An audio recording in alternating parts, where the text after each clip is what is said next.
We stand as one against the night, with steel and fire in our sight. No more silence, no more shame. We'll scream to heaven and this game.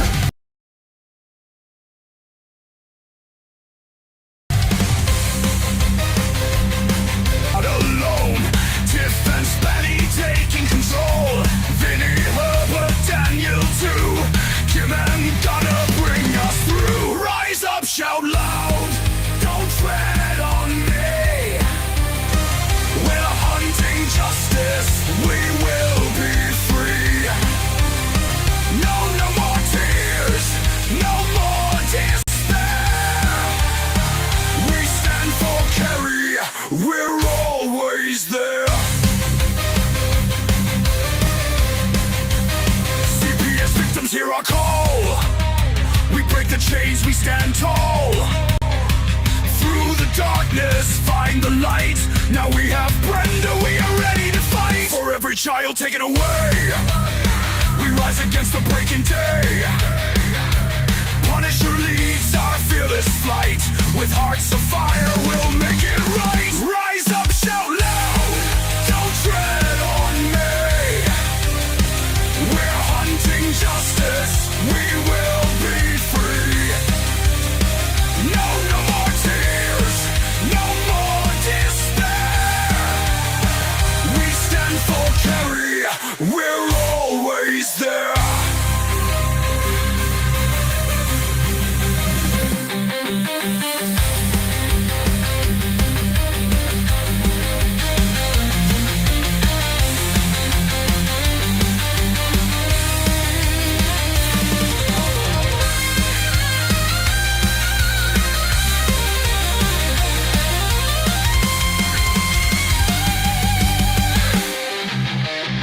Rise up, shout loud, don't tread on me. We're hunting justice, we will be free. No more tears, no more despair. We stand for Kerry, we're always there.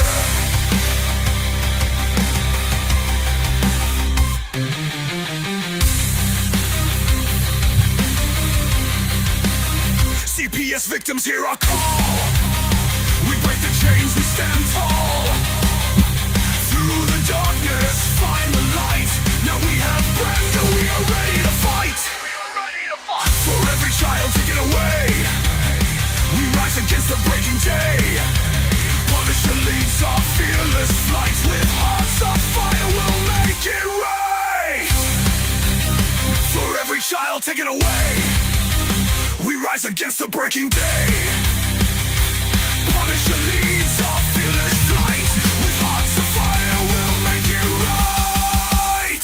Rise up, shout loud, don't tread on me. Whoa!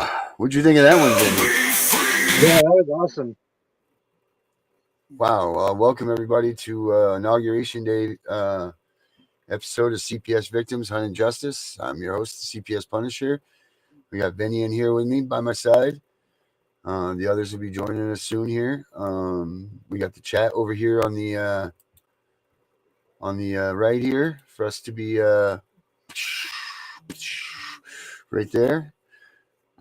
Gunner, you're not What's in up, here. Gunner? Yeah, what the hell, Gunner? What you didn't see all hands on deck means everybody but Gunner. Let me send it to him the other way. Yeah, Gunner's special.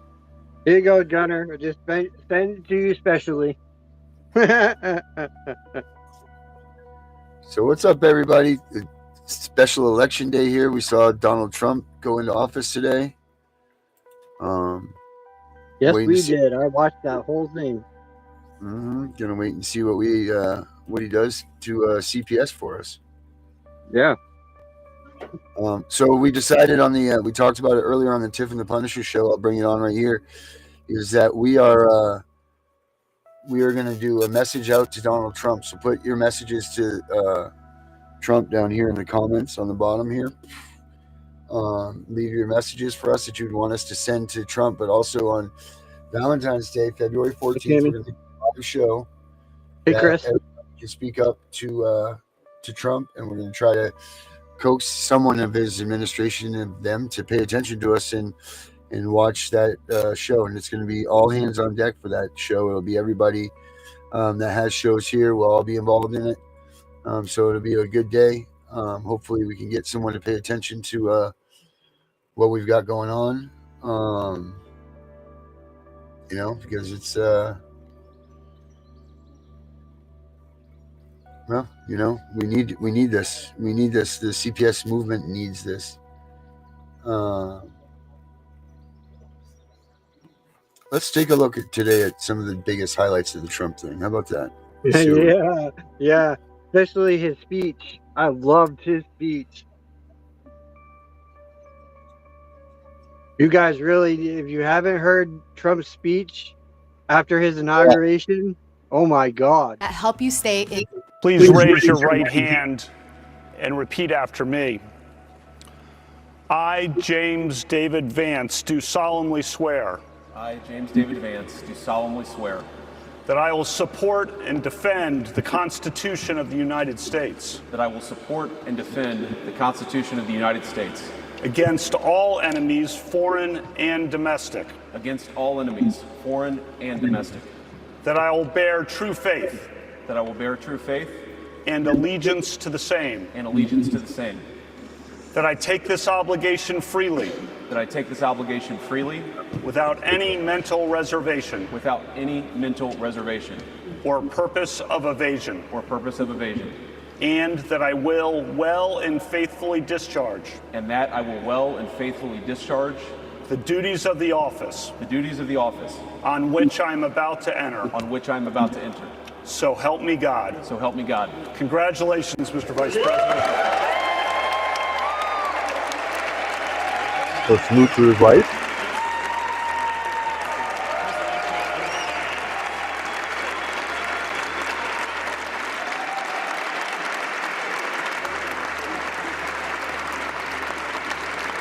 Hey, baby.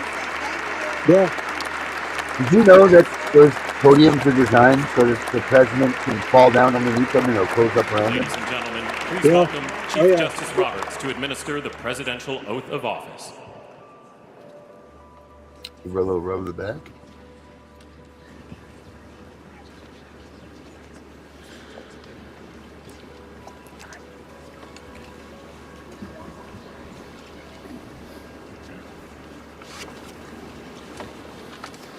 Please raise your right hand and repeat after me.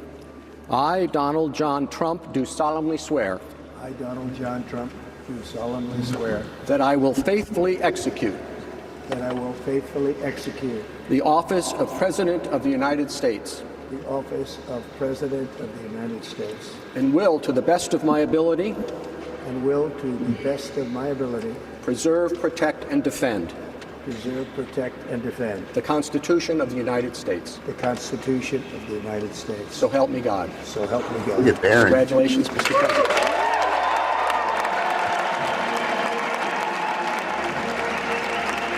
Yeah, he's going to be the next president. Hey, Barron Power's opening.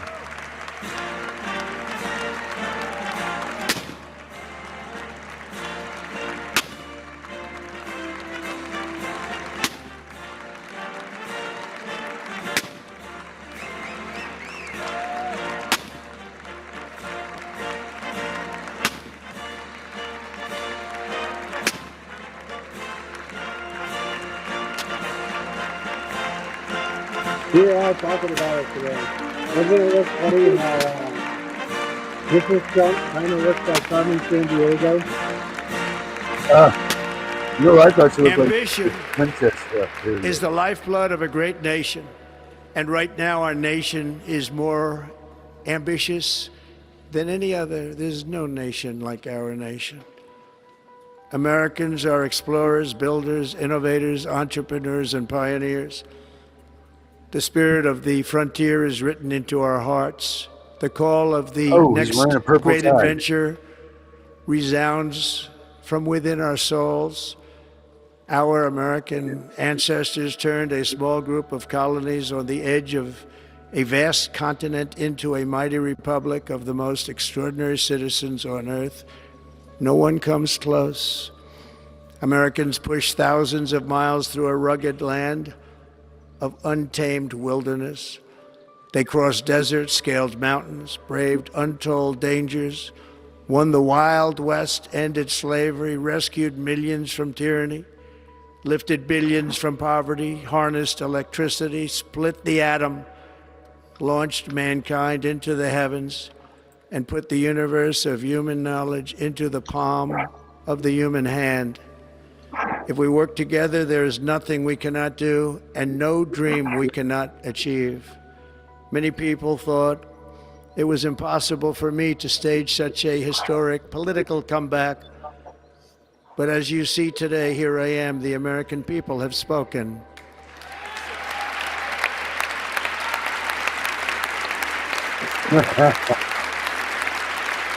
I like the next part.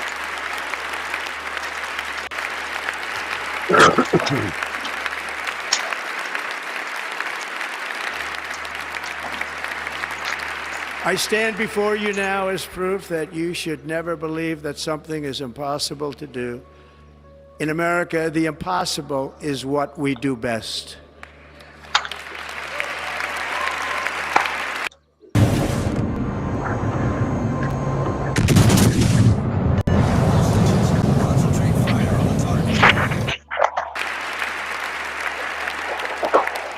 From New York to Los Angeles, from Philadelphia to Phoenix, from Chicago to Miami, from Houston to right here in Washington, D.C., our country was forged and built by the generations of patriots who gave everything they had for our rights and for our freedom.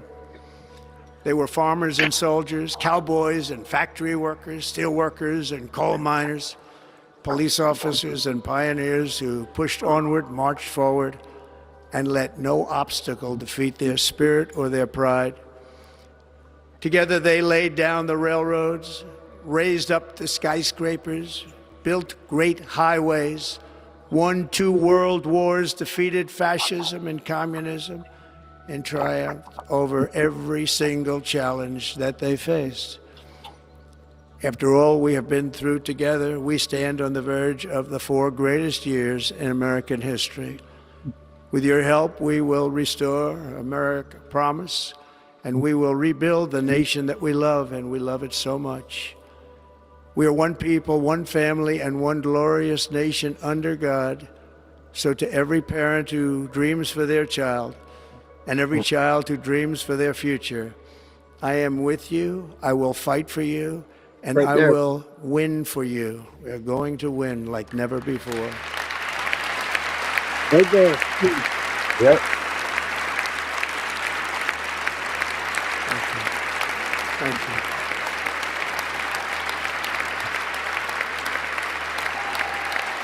Joe Biden with disgust on his face. Thank you. Thank you. In recent years, our nation has suffered greatly, but we are going to bring it back and make it great again, greater than ever before. We will be a nation like no other, full of compassion, courage, and exceptionalism.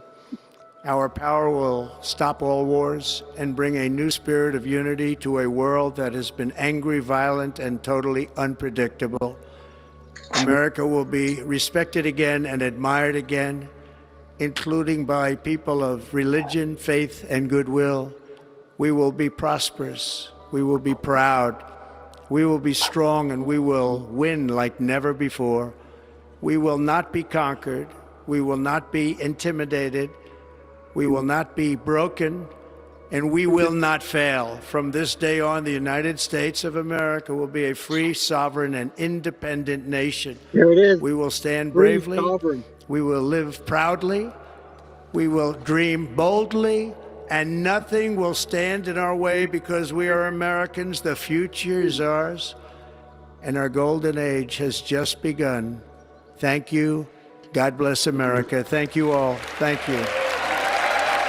Yep. All right. He is going to make us the way we were back then, sovereign. Free sovereign. Yep. Sovereign from other countries, like from British, to Britain, free sovereign nation. We're a free sovereign nation. Which the Constitution says that that's what we are. Yeah. So that's why We're a free sovereign nation. So that's why I don't understand when these people are giving up their citizenship to become sovereign citizens. When we're they want to be free sovereign from the United States. See, we're free sovereign from Britain. Okay, the British. Here's the thing. Then you give up your constitutional right. Right, exactly. But when you're supposed to be sovereign already, and you possess your constitutional rights.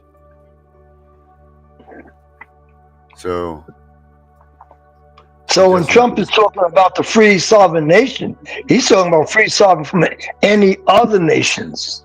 We don't have to answer to no other nation. But what he's saying is that, but we're all sovereign citizens already.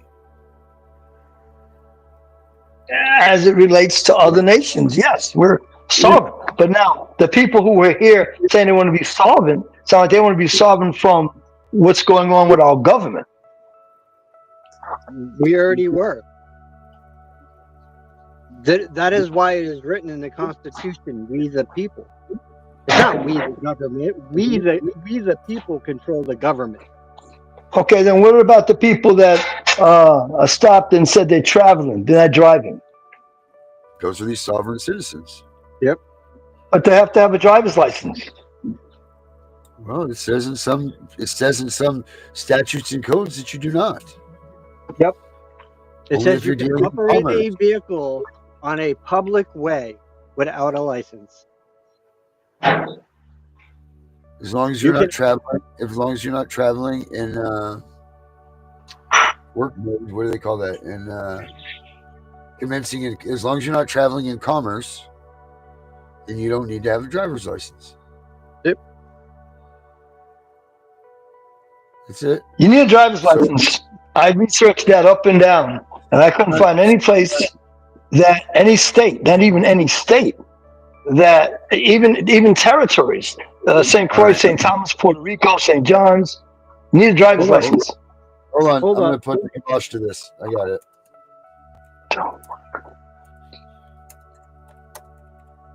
This is our good friend Rick Martin right here. Let's see here. Here we are. Dr. Fowler should be coming on shortly. Do you see her yet? She's already here. Oh, okay. I'm here. Oh, you're good friends. You're good friends with Dr. Martin. I mean, Rick Martin.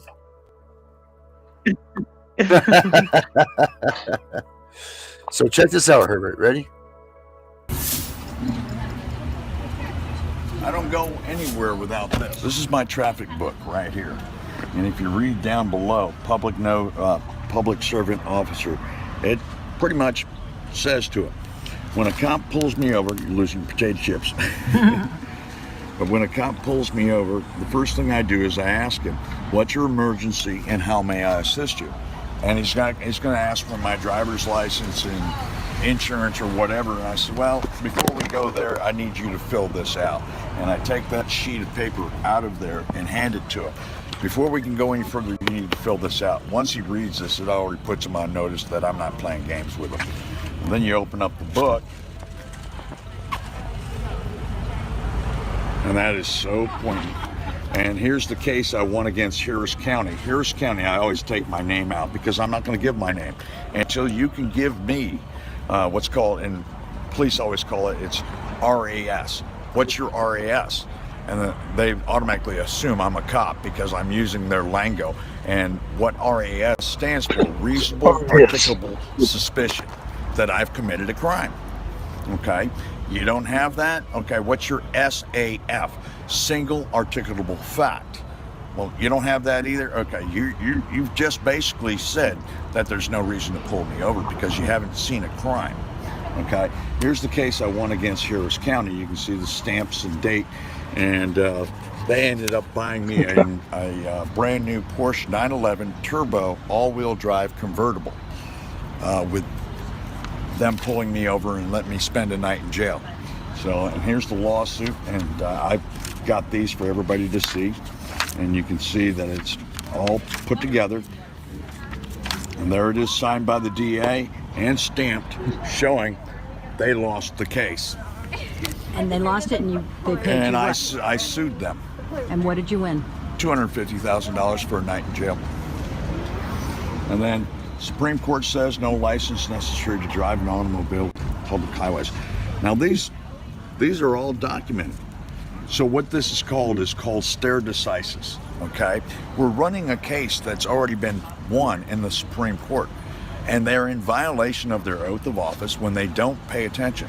My license plate doesn't give you, if you look at my license plate, the license plate alone says I'm not in commerce. Now, if I have a license plate like this car over here and that car over there, they all have license plates. License plates mean I'm engaged in commerce. I'm not engaged in commerce. This doesn't give them the authority to pull me over because they see that. Where do you see that I'm engaged in commerce? What gave you that suspicion that I'm engaged in commerce? You have the right to travel freely unencumbered, and that's all in the law. And when we look at the law books, Supreme Court has already ruled on this. And you go back to what is a license, and I want people to do their own homework. Go read the case of Murdoch versus Pennsylvania, or read the case of Shuttlesworth versus the city of Birmingham, Alabama. These are showing that you don't need a license. A license is to do something that is immoral, that's sanctioned by the government, like a 007 license to kill, okay? That's immoral. They need to be licensed by the state. In other words, they're protected by the state on that. There's nothing immoral about leaving my house to go get a gallon of milk. I only need a license if I'm using the public property. The roadways are public, and they're paid for by the gas tax, okay? They're not paid for by traffic violations. So when you get into the law, this is what scares most cops, and I'm going to get to it here if the wind would stop for 1 second. This is what most cops don't like because they don't know it. It's non-emergency use of emergency vehicle lights and sirens is a felony. Pulling me over for a traffic violation, they just committed a felony. And if they don't have reasonable suspicion that I'm engaged in commerce, they're done. And I'll bring out my brother's. I'm going to put this away real quick. I'm going to bring State Trooper. This was his book that he had in his car. Okay. Texas Criminal and Traffic Law Manual. I went to his car and I made him read this. And you're going to love this. This is out of their own law books. This is the LexisNexis. And it says under section 502.003, registration by political subdivision prohibited, except as provided by subsection B. A political subdivision of this state may not require an owner of a motor vehicle to register the vehicle, pay a motor vehicle registration fee, or pay occupational tax or license fee in the connection with the motor vehicle.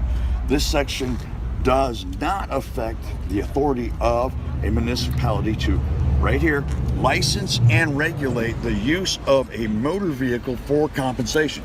So if I'm not engaged in compensation, being paid to go from point A to point B, I don't need a driver's license. I don't need to register my automobile. And it is an automobile. What about Massachusetts? All traffic codes are pretty similar because they're all federal.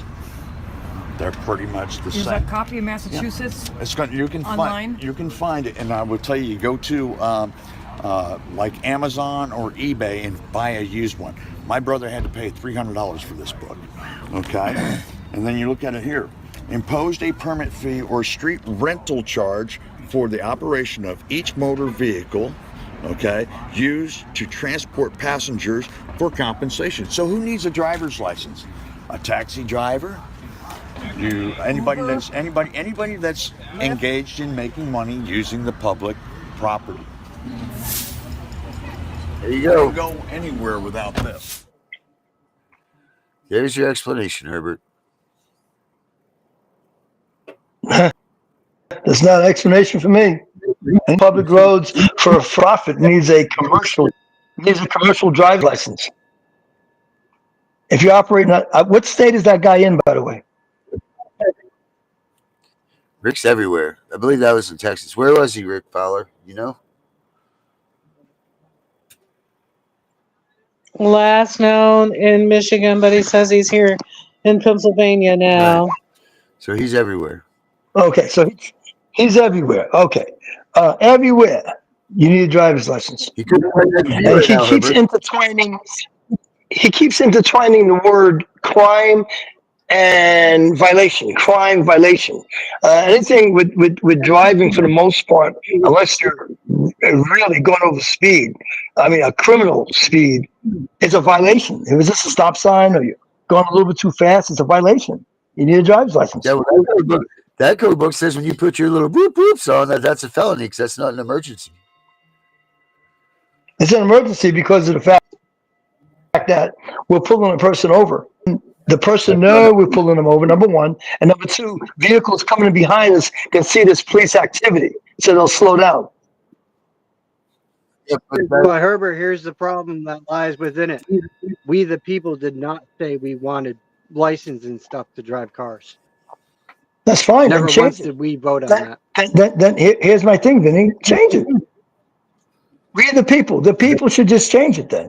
Then the police won't go out and do any enforcement. The rules and statutes that we don't follow, but that's the way it goes. Unless Yeah, I'm just saying.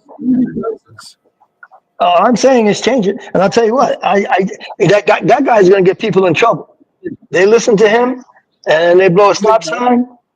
I just put the link in here. That is the official Supreme Court ruling. You cannot overthrow what the Supreme Court said. I hear you, Vinny. I hear you 100%.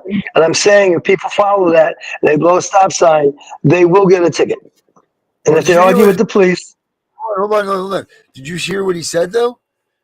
If you don't have that license, if you don't have that license plate on your car, then you don't have a reason for the cops to stop you. Yes, I do. Because you're driving a vehicle without a license. Yeah, you're driving a vehicle without a license plate. But it says in those codes and statutes, unless you're running in commerce. Commerce, yes. I understand. I heard everything he said. I'm telling you.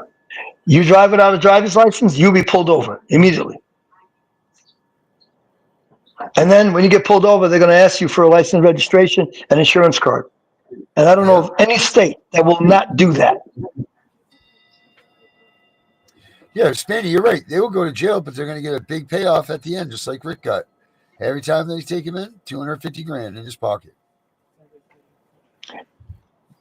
If he's got a way of doing that, fine. But from our level, the law enforcement level, the uniform level, we're doing our job. We just do our job. What happens in the court? We're talking about law enforcement. Where is the law that says that you have to drive with a driver's license? Every state has a. I have to find it for you. Actually, you could do it faster than me. Use Maine for example. Do I need a driver's license in Maine to operate a vehicle? Google that. I'm sure they're under your codes and statutes. Yeah. So if he's winning money because he goes to court with his attorneys and wins, that's at that level. But at law enforcement level, law enforcement is not going to stop giving tickets if you don't have a driver's license, unless told differently.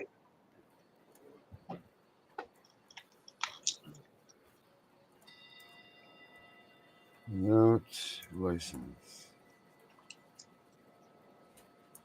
Maybe the question should be, how can I drive a vehicle in Maine without a driver's license? That'd be a good question.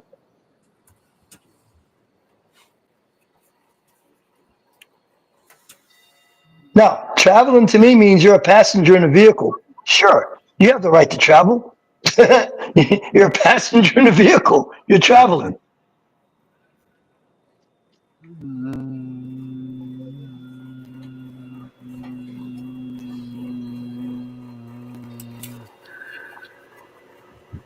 Motor vehicle driver's license. General provisions.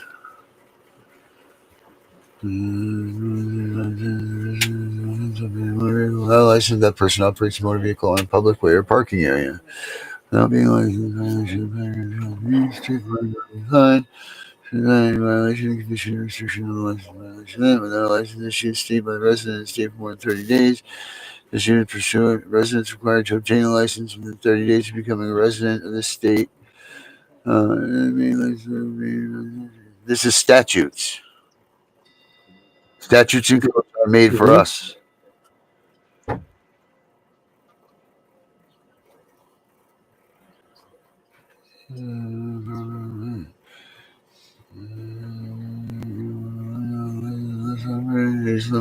Licenses.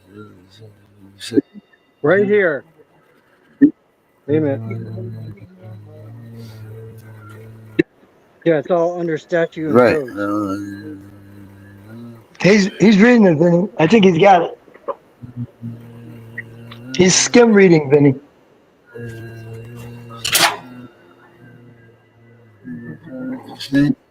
Non-resident. Yeah, I mean, this statute says that you need to have a driver's license, but that's statute and codes, man. That's not a law. No, it's not about a law. It's required that you have to have a driver's license, and it's not. You didn't break a law. You didn't break a law. You broke an infraction. Yeah, well, that's not, statutes and laws are not made for the people.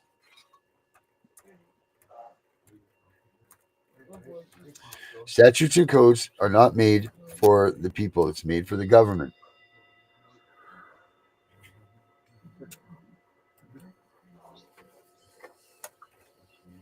Well, obviously, there has not been a big enough fight to get the word out to the uniforms not to give a person a ticket for not having a driver's license.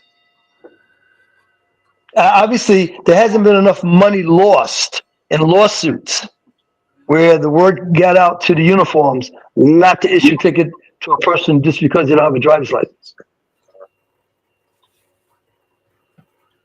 You get enough of those going out, they'll change it and get it down to the uniform level, and the uniform won't issue a summons for a person not driving without their driver's license.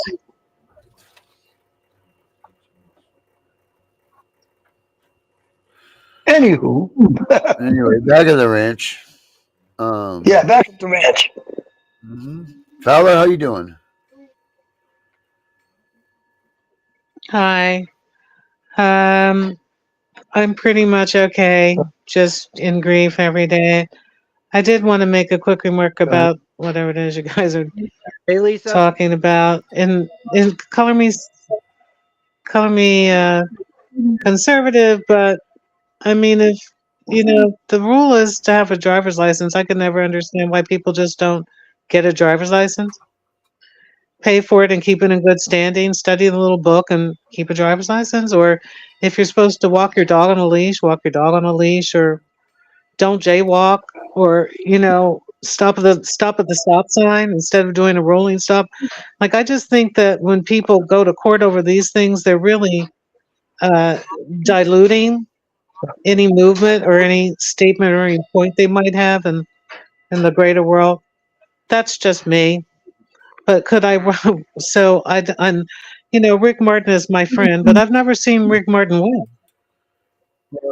Every time I've seen something, he just gets hauled away and he gets apprehended.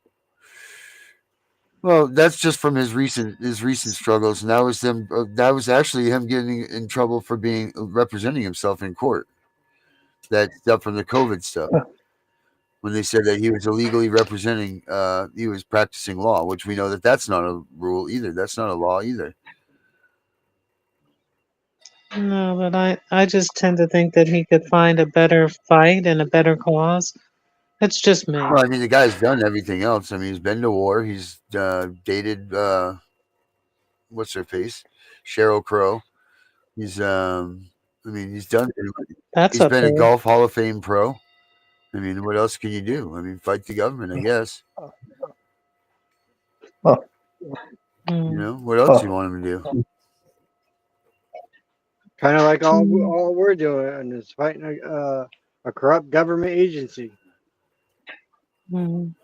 Yep. But anyway, that's where we're at with that. Well, you guys mentioned sovereign. I have a name for you, Darren. And Vinny, cousin Herbert. This is a woman whose work that I studied very intently in preparation for my writ of mandamus. She is considered a Moor. Her last name is, or her final surname is Bay. Her first name is Valara, V as in Victor, A apple, Llahra. Last name Renita, Renita. And the final surname is Bay, Bey. She's attorney at bar, or she was in Philadelphia, but she's also a Moor. And she's given these amazing, transforming eruditions on the true Moorish system of governance that we all understand was the original for these, what we call the United States, the territories, and the county system, based on the King of Morocco and the establishment of the Treaty of Peace and Friendship in the year just about 1787. So, Darren, if you want to pull her up, maybe, I don't know if you have an interest, but this woman is stunningly brilliant. She introduces, of course, the principles and the concepts of the Moors, that the governance that they introduced, and the sciences that they introduced, we call it Moorish science, was based in part on the study of the heavenly bodies, astrology and astronomy. And then they broke it down to the, earthly, regulation and governance. And believe it or not, there's a little segment from years ago with President Barack Obama and Michelle Obama, and they're standing in front of us, and you guys will probably find it.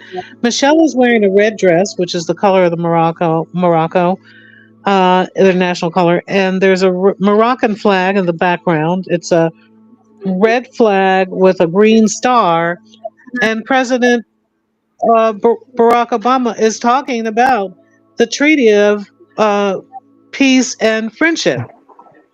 So we've talked about sovereign, different kinds of law that are practiced, administrative law and so on. But there is still an undergirding of this original Moorish law, Allah, that is still operating in America. And that's what gave rise to the writ system. The Moors established that. So, in the words of Valara Renita, she would say that you cannot say that you are, well, you could say anything you want, but when you say that you are a sovereign and then you add the word citizen, you just canceled your sovereignty. Right. Citizen, or the word citizen, puts you under the dominion of this corporation that we call a government. It makes you chattel. But when you say you are a sovereign, that means that all godly principle, and all godly rule is vested in you. You are the sovereign. When you say citizen, now you are essentially the property of the state. So when people go into court and they say they are a sovereign citizen, they just canceled Yep. their own cause, and It's that's all why about they wordplay lose. with And that one. it truly is about words. And when you see her videos, if Darren brings it up or if you guys want to look it up, she talks a lot about the words Yes. and the meanings of the words. If you don't follow the words, you cancel yourself out every time.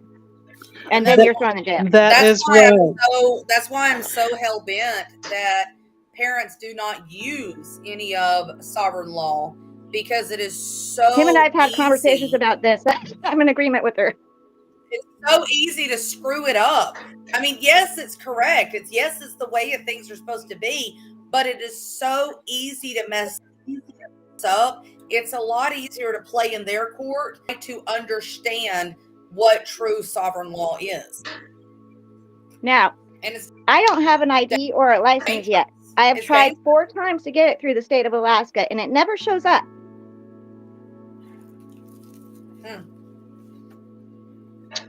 Well, I agree with you all. So the language is key, knowing the use of the language. But if you ever want to really check her out, I mean, this woman is singularly one of the most beautiful, brilliant lecturers I've ever seen. The way that she ties in, of course, like I said, the cosmology of the Moors. We know that the Moors were in this place that we call the Americas for 1,000 years, maybe before the advent of people like Christopher Columbus. Their artifacts are here, their edifices are Yeah. here, and the writ system, which I think, Vinny, I think that Cousin Oh, Hildrich had mentioned to me that you no. wanted to see my writ of Yeah. mandamus. Well, Darren, I emailed part 1 and 2 to you today. Okay. So if you ever want to bring it up and bring up the cover page, you can feel free to do so.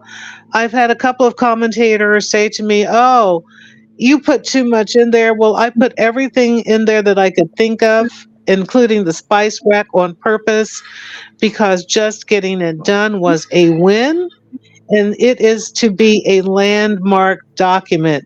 It doesn't matter which direction the gavel came down. Establishing it is the win in and of itself. Doesn't matter to me if it hasn't been done like other people have done theirs. That's not really important. I did my best to follow the normal template for it. I studied like hundreds of hours to pull it together. But if my granddaughter lives, if she survives to be an adult, I want her to see the rigor that I put into this document, and I want the world to see all of the violations of the law that these people did. So I put everything in there on purpose to be my statement and my Here's testimony to the entire world. yeah. Sorry, what'd you Check guys this say? out. This works. This runs perfect with what we've been talking about too. Here's your lady right here, Doc. Oh, there, I can kind of see it. I'm looking on my phone, but oops. Color of law. Colorable color means something that pretends to be something that it's not. Colorable court, colorable money, colorable law, colorable people. Any people who call themselves colored, Negro, African American, Indian, Puerto Rican, Chinese, Australian, all of these are colorable labels, but these people for the most part around the world don't even know this. But because people have grown up into slavery for generation after generation in all these corporate nation states who belong to the United Nations, which is a private non-profit corporation trade association for nation state corporations. Got it? In order to belong to the United Nations, you have to be a corporate ward state, nation state. Otherwise, they don't want you. And they will go to war against a country and take the people out of their sovereign capacity and say they're setting up democracy all around the world so that they can take people out of their sovereign capacity and take them away from the law and impose corporate statute on them. And that's exactly what they do. All right? Now, color of law is in full swing all around the world. All around the world. And they have a clique where they're all intermingled and they all agree to participate together in this game. Right? Now, it doesn't matter where you go. Just like most people think you need a passport to travel from company to company to company that are called nation states.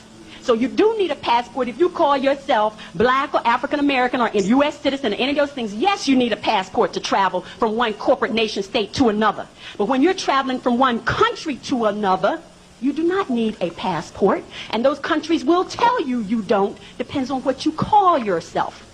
You understand? Okay. Why do we have colorable law and colorable courts? During the Civil War, the Moors went to war against each other. Now, we destroyed ourselves in this. The Europeans did not come here and bring us down. We did that from inside, and they capitalized on the carnage. Do you understand? All of these buildings all around here, as I told in class last night, they're ours. They belong to us. They're ancient, these buildings. There's a whole city underneath this city. They've been burned all the major cities, the major energy centers on this globe we called an earth. Our ancestors set up these energy centers that we call Philadelphia, New York, Boston, Atlanta, Detroit, right? Chicago, Miami, Phoenix, Los Angeles, they are energy centers. They're not where they are in huge, large cities just because of some coincidence. There's energy and power in these places. London, Rio de Janeiro, all right? And by the way, we're going to spell it like this, Rio de. Day, which is a normal title of the Moors. Rio de Janeiro. You understand? This thing is worldwide. This flag that we carry with the red flag, with the 5-pointed green star, with the pointing up, all right? It's a worldwide flag. It's recognized all around the world, all right? Okay. Oh, there it is. Well, I just wanted to keep listening to that. I wish it was. I'm going to find that to get longer. So there we go. There's the speech on colored law. Did we lose Spanny in here? We lost Spanny. Yeah, we lost her. So there we go. Is that what you were referring to? That segment in particular is one small segment from about 2 or 3 hour lecture or several lectures. The part that was really, of course, in particular of interest to me was the lecturette within the lecture on the writ system, because that was what I was seeking to do. Yeah, I couldn't. To write the writ of the mandamus, to demand the higher court to command the lower court to conduct a hearing. Now, why did they refuse your? And I'm alleging that the lower What court. did your mandamus get refused for? Sorry, why love? was your mandamus refused? You know what, Darren? I know this sounds silly, but I kind of didn't even read the denial of it, to tell you the truth, because just getting it done, like I said, was the win. So I didn't care what they said. I don't care what the gavel said. And I know it sounds a little cavalier. I can't remember, but I could definitely get it to you, and anyone else is welcome to read it. And it would be instructional to understand why it was denied. Yes. But I think I did an excellent job with it, to tell you the truth. It was way harder to write than my 2 dissertations. I'll tell you that, because with my dissertations, I was grounded in my subject matter. I mean, I had to dig and dig and dig and dig and dig and dig and dig and dig to understand the components of the writ and so on. I looked at tens of hours of videos of judges and how the judges judge the writs. And the one thing that I was able to pull away from that is that the judges do not want you using citations that you don't know. They look them up. So I was very careful, of course, about my citations. And you know how somebody gives you a citation like Miller versus Miller, and you just throw it in there. But when you really read Miller versus Miller, it has no connection whatsoever. In fact, it presents a case where the person that would be you lost. So I did read all of my cases very carefully, and I did structure it the best way, according to the best formatting that I could find out there.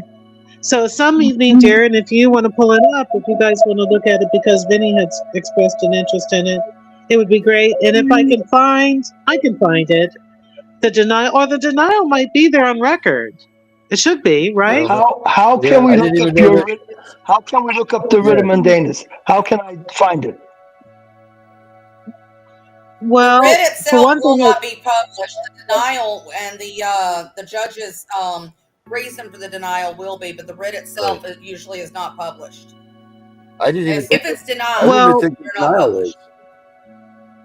Is it published? Is the writ of mandamus published? I don't know because I never looked back. I'm pretty. I know mine's not. They do not publish denied writs, denied motions. They only publish motions which are either upheld. Usually, it's ones that are precedent setting or binding, which is binding is if you have like let's just say that for instance you have Roe versus Wade. So Roe versus Wade, that is going to be published. Binding is the one that's filed behind it that actually makes it stronger. So that one will also be published. Anything after that really doesn't matter because it's not being used anymore. And when it's denied, they're not going to publish any type of motion because it's not something that they want other people to use because they will use it in error. Oh, that makes sense. Okay. That makes sense. Gotcha. It does make sense. But Darren, it's in your mail if you still have the same email. Yep. I'm looking right now. See, for instance, mine gave it to me. They denied mine. All the other reasons were they lied perfectly the way that they were supposed to, except for I didn't exhaust. They say I didn't exhaust all my options, which means that I understand. And I was very careful to lay out all of the other remediative measures that I tried before I resorted to the writ. So that definitely was not. I know that was not the reason for denying it.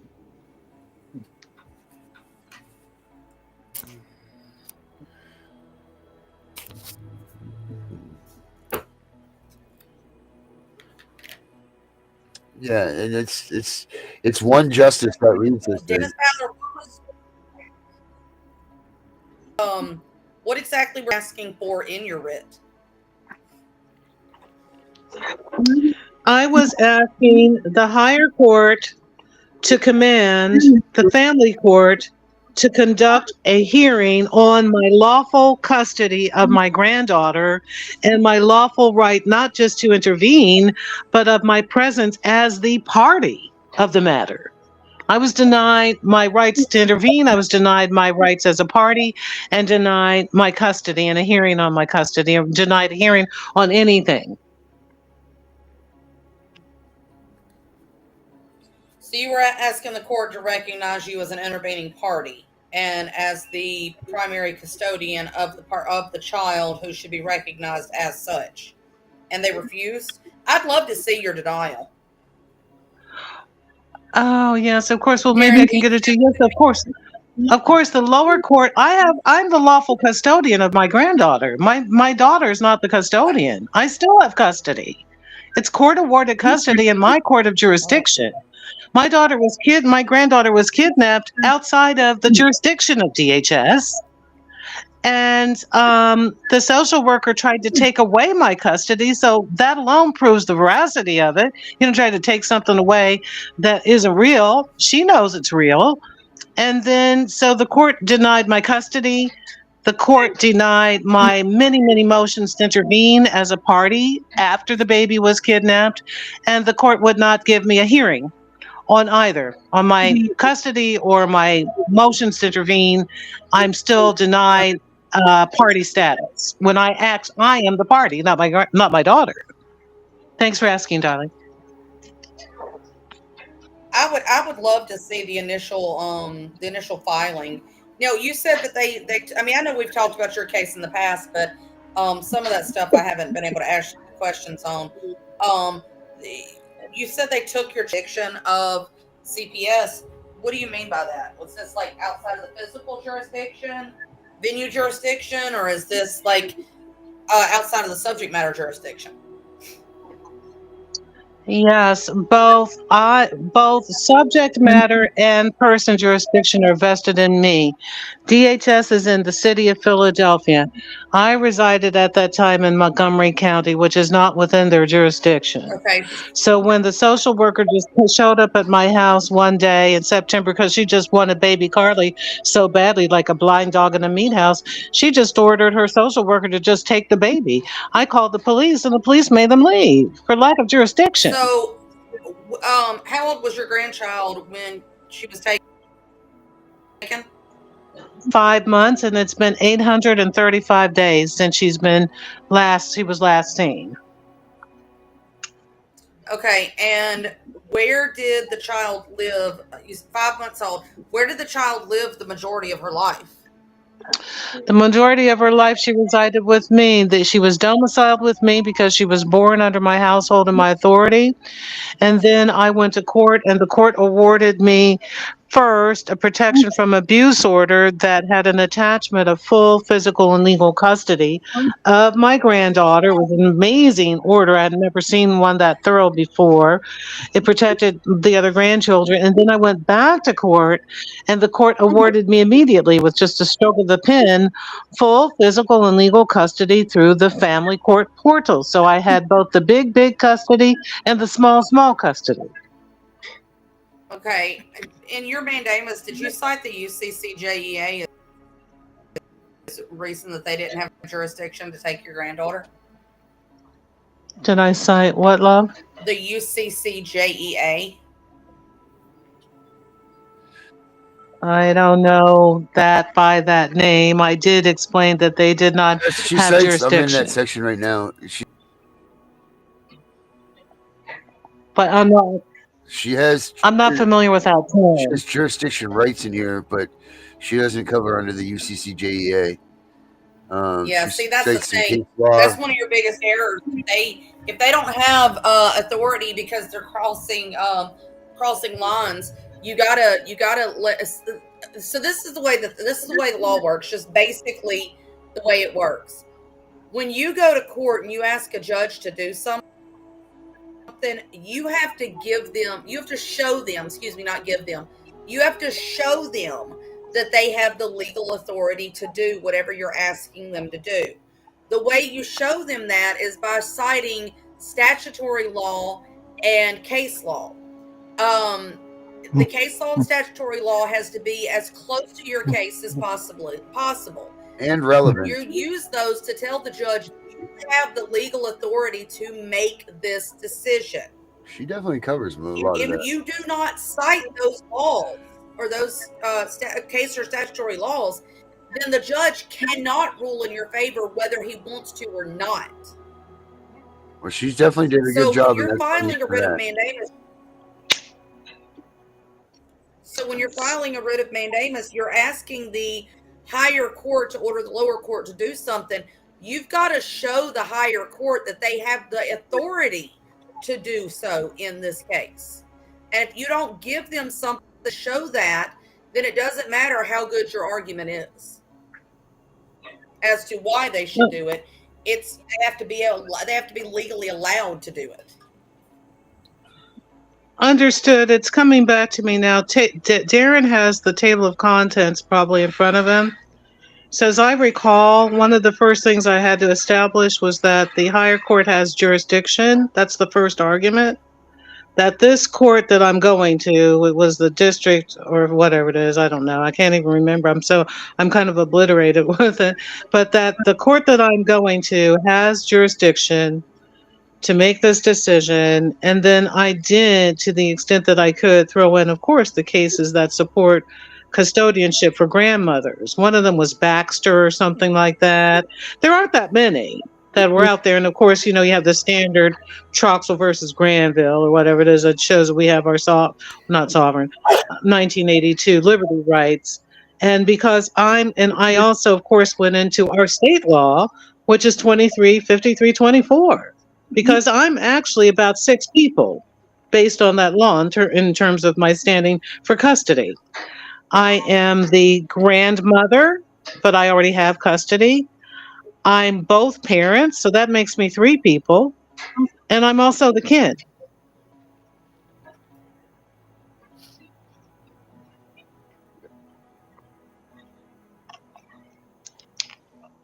Are you there with it, Darren? Yeah, hold on. I'm looking right now. Yeah, see, my phone, the images on my phone are smaller than a postage stamp. So I can't see. Kim, I can see your face because it has the most light on it. I hope you're okay. How are you? I'm good. How are you? It's been a while since we've talked. Oh, yes, baby. I'm still in duress and distress because my baby granddaughter is still out there in the world, maybe dead or alive. I do not know. I'm so sorry to hear that. But I know the feeling. Thank you. I know how scared you are. Well, thank you. Only, yeah, thank you. I always have to reserve what I say, but thank you so very much. By the way, Kim, did you get my compliment about how well you handled Alaska, Kentucky on your show? Oh, I don't even no, I don't know if I saw that, but thank you for Yeah, the compliment. I did not hear that. I sent you a I did compliment. not hear I listened to the entire show, and I liked the way you that. Okay, screamed thank you. and you asked them questions. It was very, very well done. Very well done. I appreciate that. I appreciate that. Vinny's very helpful in been very helpful in making sure that things flow just the right way, and we've kind of gotten into a rhythm of he knows when I want somebody muted or I want something put in or whatever. No, So it's in that kind of working particular out pretty case, well. in that particular case, there was a lot of loopholes, and you dug in when you realized they were omitting information. Yeah. Yeah. Yeah. One of the things that I believe wholeheartedly is that there are thousands of cases the CPS should not have taken the kids, and then there are thousands of cases where the parents are full of shit and the kids should have been taken, but they want to scream victim and they want to sit there and play like they did nothing wrong. And those people shouldn't be allowed to say those things and stand up as people that are victims when there actually are true victims. And Spanny, I absolutely believe they are good people, but in order for everybody to see that, there's questions that certain people don't have the ability to tell a story, and when they do try to tell their story, it's so jumbled and it's so out of sync. So it takes somebody that can ask the questions to make it kind of fit into where it needs to fit Yes. into. So Well, with that, yeah. right. With that said, I listened to my cousin's story, and I can't find any loopholes. I cannot figure out why they will not give the granddaughter to the grandmother. The grandmother has the capabilities to take care of the granddaughter. She has the room to take care of the granddaughter. She has the food to take care of the granddaughter. Can't have the granddaughter. There's no boyfriend. There's no husband. True. It's just my cousin. Yeah. Just, I mean, I from what I understand about the case, I absolutely agree. Nobody's doing drugs in the house. Nothing like that. There's no weapons around. Well, maybe Ms. Fowler, maybe we need to start getting high, because it seems to be that the parents that do get their children back are the ones who are getting high all the time. So maybe we need to get somebody from one of these marijuana-friendly states to send you a big old pound of pot, and maybe then you'll get her back. Okay, so to throw this out there to you guys, since you're on this talk, all right, I want to read you something that was posted the 19th of January.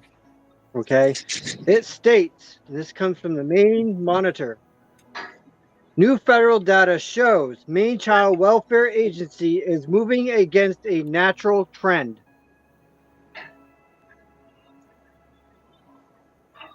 Okay. That's the article I sent you, Vinny. That's the article I think I sent you. No, this is one I found. Okay. And well, the situation here is, guys, we all know, in my case, all of our cases are somewhat different, but my case is full blown. What is medical kidnapping? That's it. So, short of what I know now, there was no way that I could have avoided the kidnapping of my granddaughter, because she was earmarked and wanted dead or alive before she was born. This is not my first time with this particular social worker. I had kind of suppressed the memory of it. I always remember that she was involved with my family for now about 5 years, but she also kidnapped my middle grandson, literally. The same scenario occurred with my daughter, who was in a state, let's just put it that way. She was discovered by the authorities. CPS was called in. Then I was called in. I fetched my grandson from the hospital while my daughter went off and was 302'd. The boy was then, DHS intervened. I was the kinship. And then my daughter kidnapped him from my arms in the park on purpose. Then she planned everything, and then she promptly called DHS and threw him back into the arms of DHS, and the responding social worker was this particular social worker. And my grandson was so horrified and so terrified that he soiled his pants. So it took a year to get him out of that. And then by that point, when my daughter was pregnant, she was going from state to state to avoid detection, to avoid having the new baby snatched. That would be Carly. So your daughter, has your daughter told CPS and the courts that she doesn't want you having custody of her children? Oh, absolutely. Well, there's your I've been answer. fighting my daughters. That's why they What give did them to you.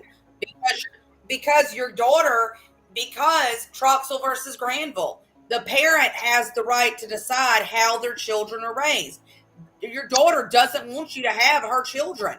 Whether she's fit or not, she still has that decision to listen to. They don't. And if she made that decision and she's told the courts that, then that's why they won't give the child to you.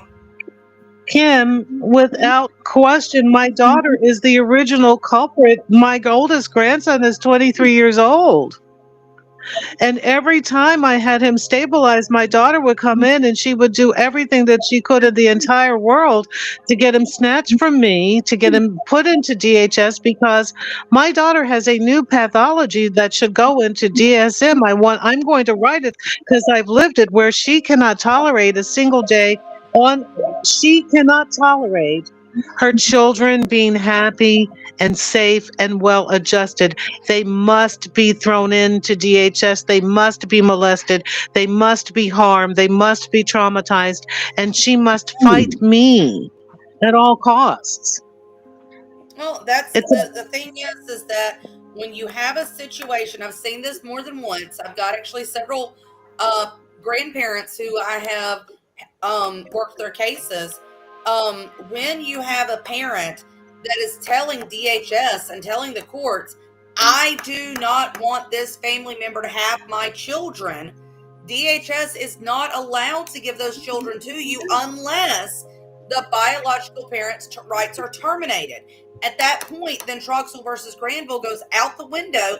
It does not apply, because basically at that point, the parent is now just biological material and not legally related. So they have no legal right to say anything. Rights are intact, then the court legally can give you nothing if she says no. You're citing all of the nuances of this. Absolutely. We're at that tenuous point where we're about to go into the TPR, but I'm not just a grandmother. I'm actually the lawful custodian. I'm the parent by law. I understand that. So even though my daughter still has her parental rights, I had the custody. Right. And that's been overridden. So, and with that part, with CPS, possession is not 9/10 of the law. With CPS and custody cases, possession is not 9/10 of the law. So, tell me about it. Let me ask you this. You said you got custody. Custody was given to you by a different court from which CPS is in. Have you addressed any of this in that other court? Yes, I tried to do that. I hired yet another attorney early when this was going on, and I engaged her services to go to my court of jurisdiction and to take DHS to court for violation of, what do you call it? Contempt of custody. Right. She twiddled her fingers for 6 weeks and didn't do anything. Then I finally decided to do it myself. So you guys know how I am. I'll write it. I'll do it. I don't care if it's flawed. I don't care. I just can't sit around and do nothing. I have to activate. So I filed my own contempt of custody, and I didn't really know what I was doing. So the court just didn't, they didn't acknowledge that. So that's one. And that was all I knew to do. It's because this other court has jurisdictional authority, not the court the CPS is filed in. you need to actually address it with the initial court that has jurisdictional authority, to have them come in and tell the other court, hey, y'all don't have authority over this. This is our case, and pull it back in front of them. But you know what? I would love to do that, but I've never had a single lawyer mention how, or I just don't know. I'm lost, guys. You petition the court You got to to challenge jurisdiction. petition the court that you're in to pull the case over, because they are the ones. How long ago was custody given to you by this court that you're in? That you're in now, not the CPS court, the one that That was given to me. That was given to me September the 9th, 2022. 22. Okay. So, Ms. Is there anything in that court document that says they retain jurisdictional authority for a period of XYZ amount of time? Yes, I have full physical and legal custody and full person and subject matter jurisdiction in all the 50 states until October 2025. No, that's not what I was asking. Is there a statement by the court that the court retains jurisdiction over the case for a certain period of time? Have custody for a certain period of time, but does the court keep jurisdiction of the case for a certain period of time? Usually that's in the last 2 paragraphs. The court will say, court retains jurisdiction for XYZ state law, blah, blah, blah. I don't know if I'm answering your question, but I just know in the case of my PFA, it expires October 25. The whole order expires unless I renew it. I would have. So it doesn't. I would have to see. I'd have to see the court order to answer that question. But as to a specific statement of expiration of jurisdiction, no, not that I recall at all. Okay, so If that's what you're saying, I'm not too sure that you have a situation where the case is going to be continuing. So like with child custody, let's say you deal with custody of the child when they're 6 months old. They still have 18 and a half years before federally they're an adult. So that court will have ongoing jurisdiction. This will be an ongoing thing, okay?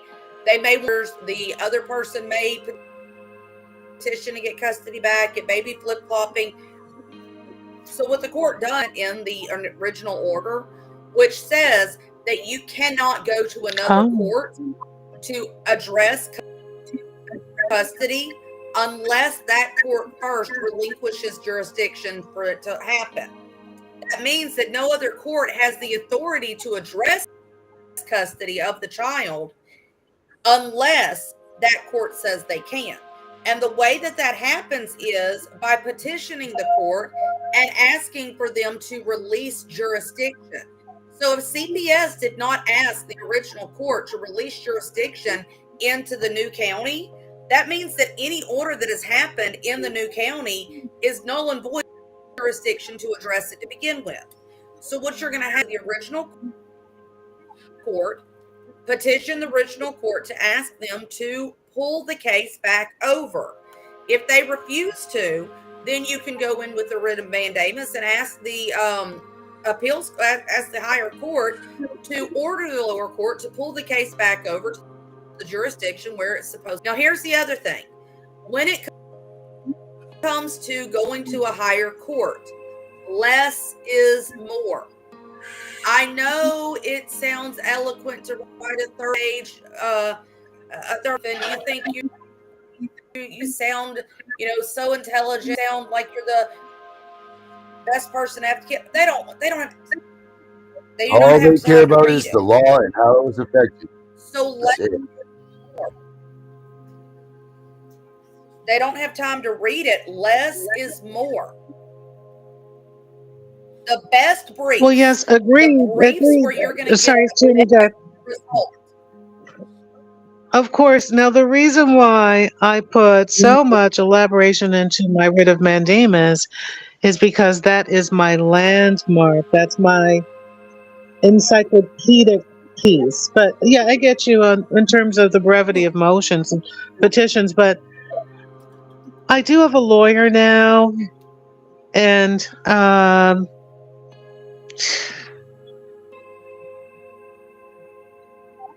hearing some feedback. Can you guys hear me? Yep. Yep. We don't hear any feedback. Oh, I see. Heard some feedback. Yes, thank you. Yes, so I have pondered for a long time how to pull myself back into my court, but at this point, I'm so weary. So we've got the TPR hearing that's scheduled again for this coming Monday. Now, I had a TPR on file too. I don't know. I don't think mine's scheduled to be heard. Only DHS. So I would file if your daughter's rights, if they're going through with the termination of your daughter's rights, I would go ahead and be proactive and file to adopt the child. Yep. Because I have an adoption pending petition. I filed for adoption back in May. Okay, good. Because what they have to do is your adoption has to be considered before anybody else legally can, because yours was filed before then. So what they're going to have to do is they're going to have to go through, they're going to have to consider you adopting the child. If they deny you adopting the child, then they have to give you the ability to appeal that decision before they can move on to considering anybody else adopting the child.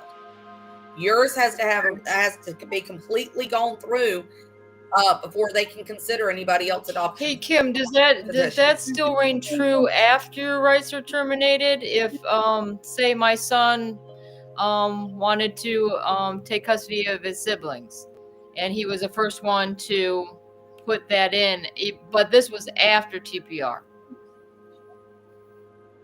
Mm-hmm. The first person who files a motion, their motion is required by procedure that motion must be heard, and any other motion considered. If that's an appeal, if the original petition is an appealable motion, then they have to allow that person to exhaust all remedies before they are allowed to consider other options. So if Brenda, if I wanted to adopt your child, and so did Darren, and so did Herbert, and so did Benny, and I put mine in first, they have to consider my petition. They have to, if they deny me, then I have to be able to have the right to appeal that denial. They cannot hear Darren's petition, which came up next, until after I've had the opportunity to go through and exhaust all of my remedies. If they do, and they do say that Darren can have the child, then I later on have my decision denial overturned.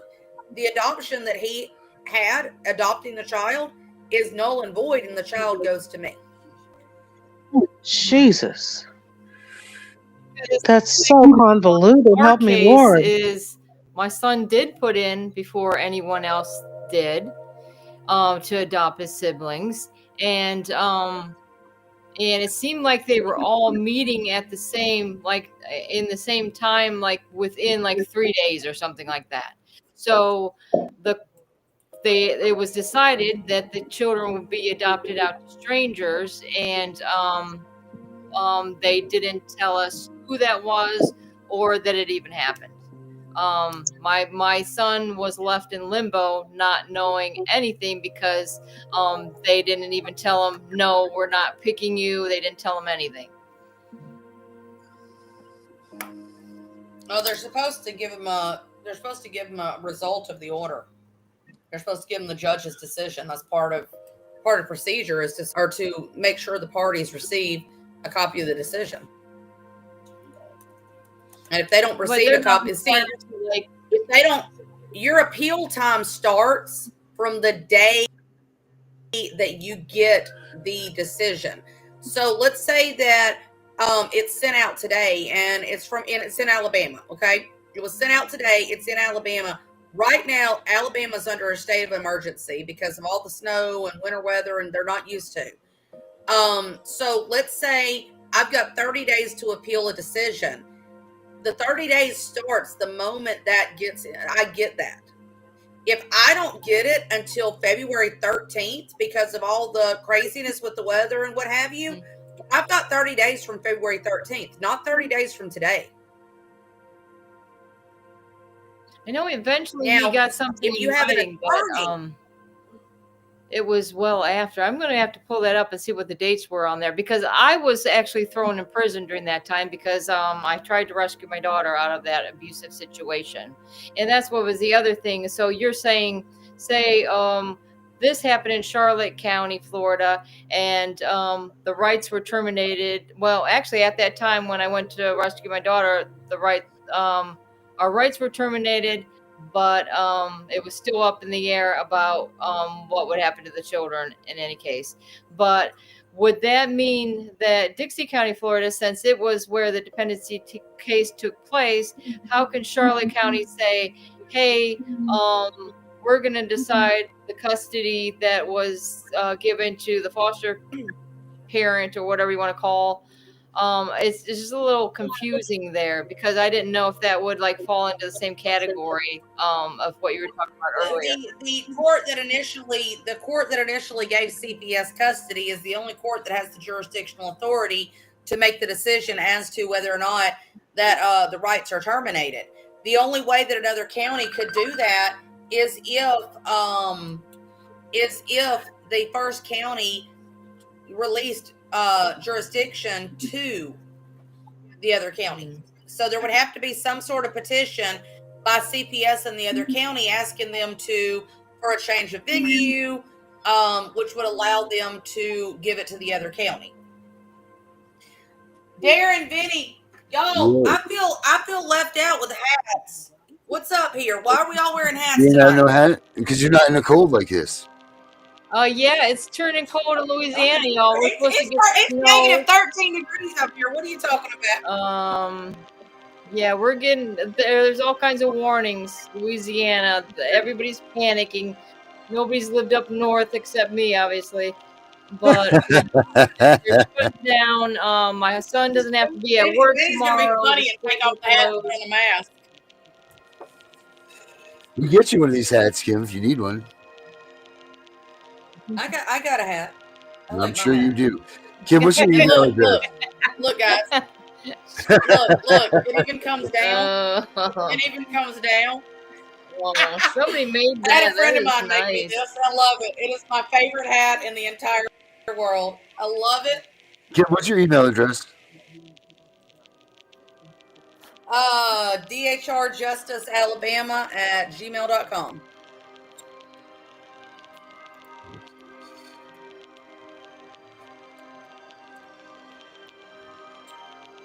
Yeah, it's that weather. Benny, you look like the guy from Pirates of the Caribbean with all the tentacles hanging down off of his face. I put my hat Now on it looks too. like Herbert's wearing a hat. Yeah, because it's like 70 degrees, so it's cold here. It is cold over here. My feet are cold, and I got socks. I was talking to Spanny earlier. And it is colder where I'm at right now than it is where she's in Alaska. I believe it. That's saying something. It was like 33 degrees or something up there, and it's negative 13 here. I had to cover up all my guava trees. Yep. Yeah, it's very cold here in Arizona too. It's about 65, 70. So that's kind of cold. So I got to put my hat on. 65. Yeah, Get out cold. of town. That's how much it is right now. Y'all see that? What do I got? Oh, you know what it says on my laptop? It says snow is coming in about 1.5 hours. It looks like it's at 16 degrees. It's negative. Is that 16? No, that says negative. Negative 16, Herbert. Negative 16. Oh, negative 16? Negative 16? Negative 16 Where the hell are you at, where I'm at right now. Yes. Where are you at? Right now I'm in Minnesota. Minnesota working well, a case. that sounds normal. Yeah. But it's colder here than it is in Alaska. That's crazy. Fanny I and I were think talking about that earlier. Minnesota was She the was like, it's coldest 30 state. something right now. And I'm like, it's 60 and like 13 below. Yeah, Minnesota was the coldest Wow. state I ever lived in. When I go out to start the car, without a glove, you get frostbite. And that's the first time we learned that you have to plug in your vehicle. You can plug it in so everything doesn't freeze up. You've got your vehicle plugged in? No. Did you hear about this? I was like, I didn't know this. So it's like my car froze up and they're like, oh, you're supposed to plug it in. I'm like, what? No. I Mine haven't had an too. issue with it'll take a couple extra turnovers to crank, but it's good. My secret is Guys, listen to this. vinegar. I mean not vinegar. So we play towards. Alcohol. Rubbing alcohol. So we play towards like this. She says, "My name's Ashley. Nice to meet you. My brother has schizophrenia and uses meth, and me and my daughter were at the doctor, and I told him to get help. He told me he was breaking into my home again and calling CPS. I walked up my deck and my door was broken, and he came and trashed the place and called CPS while we were out, and I still lost custody. Finally, we are back in the same home. It's okay. We're back together now and going to trial. They will lose." Yes, they will. Amen. We are going to pray that they do. Kick their asses. That's terrible. And kick him in the balls. That's just terrible. Keep screwing with But you. what do you do in that situation? That's another situation where she didn't do a damn thing, and here her brother comes in, storms in, destroys her house, all this stuff. Apparently, there was an issue for a little while that the kids back with them. I mean, she didn't do anything. I mean, obviously, there's more to the stories, but what do we do? What do we do in these situations? Like, how do you she still lost I mean, her. I mean, what is the person to do when someone else does something like this? Something, evil towards someone else like this? to know your rights. You have to know you do not have to let CPS in.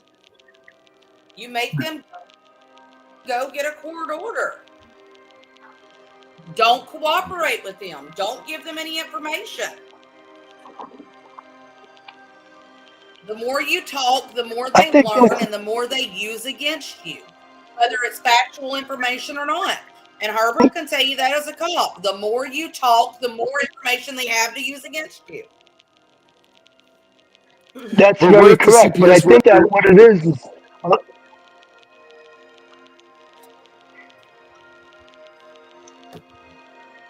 Go ahead, Herbert. what if I was just going to say, that's very true, but there's a lot of people, Darren, you were a victim of it, and that is who don't know. My cousin Fala, she was a victim of it. You don't know. If you don't know certain things, you're going to do things. You're going to let people in. You're going to let the CPS in. And a lot of people have fell in that trap. Right. But that's why we're here, is to try to educate people to know not to let them in the people that are with us on the show are not in a position in a not know. They know what's going on. They're involved. We're talking about people who have never had encounters with CPS. They should be listening to the show. Yeah. Yes, they very much should be. They very much should be. Well, guys, if you don't mind, I'm a veteran of 20 years.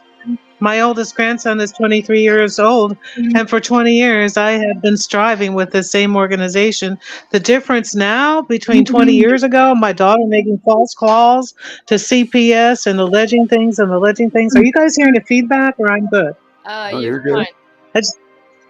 Okay, and with alleging things to try to get my grandson taken away from me was that 20 years ago, there was still a corpus of ethical, moral, upstanding social workers within the DHS system in Philadelphia who were really nice people, very humane, and knew how to respond to a call, quickly discern the situation, and broker the situation.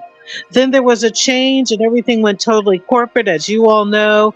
That's about 7 to 8 years ago when everything became MAGA corporate with the trillions coming in. And all of those people were pushed outside of the system and replaced with these robots who will do whatever people do. So there was a cultural shift in Philadelphia too to pave the way for the medical kidnapping. And even with my knowledge about medical kidnapping, what is it? It used to be a part of my practice. At Temple University, I taught social workers, nurses, physicians how to avoid that. We didn't call it that 20 years ago. But what's happened is the lack of accountability, the immunity. We're all up against that. Mm-hmm. And in my case, my granddaughter wasn't taken from my home. I had built enough knowledge about this new system through the Vincent Davis hour, but I didn't know what I know now. Right. I knew enough from the beginning. As soon as I saw this social worker, Nikita Hunter, I wrote to my court of jurisdiction and I asked for a cease and desist. I'm like, this woman is a menace. She's a threat. Mm-hmm. I'm terrified of her. Can you please get her to stop? Because if you don't, something catastrophic is going to happen.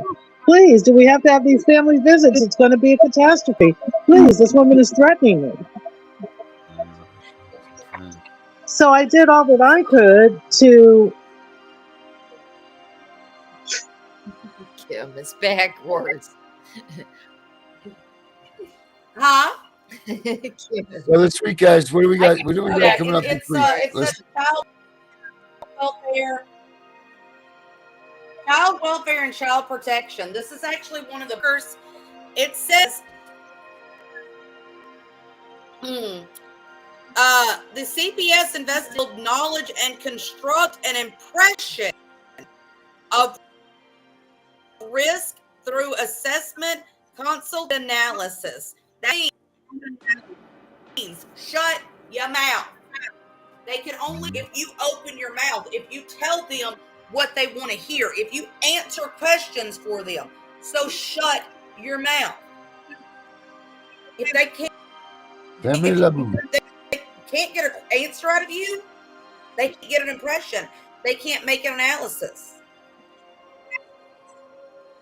So shut up. Hey guys, so Exercise your right. it's Monday night. Mm-hmm. Go ahead, Kim. Finish up. I was just saying, exercise your right to put your lips together and keep them that way. Yes. So Brenda, this week we'll start with you. You're the last one down on the bottom of the totem pole. We'll do final thoughts here in a second. But this week, Thursday and Friday, you're on at 9:30. What are you going to be talking about? Well, I thought I was gonna have last words. Now you're throwing this at me. No, this I don't know, Darren. There's a lot of things that go on during the week, and I'm like, I'm going to talk about this. I'm going to talk about this. But you guys have any suggestions? I'll gladly take them. No, I love your show. I think your show is great. The way that you just go with your story, I think it's awesome. I just blah blah blah blah. It's great. like People love it. But I did want to say something because you guys were talking about the sovereign citizens. I know it doesn't go together. I didn't know what that meant at all. When I found out my CPS supervisor was telling the law enforcement that me and my husband were sovereign citizens when I was attempting to rescue my daughter out of this abusive situation. I was like, what the, and I didn't see this till later, until my discoveries after I was thrown in prison and then jail or whatever, the other way around. But I'm like, what the hell is the sovereign citizen? So I looked it up, and I can tell you I'm going to tell you a little bit about what this says here about a sovereign citizen, because I'm sorry that whatever they were saying or what the definition I read, we were not that. I mean, how are you going to say somebody believes something when you don't hear it from themselves?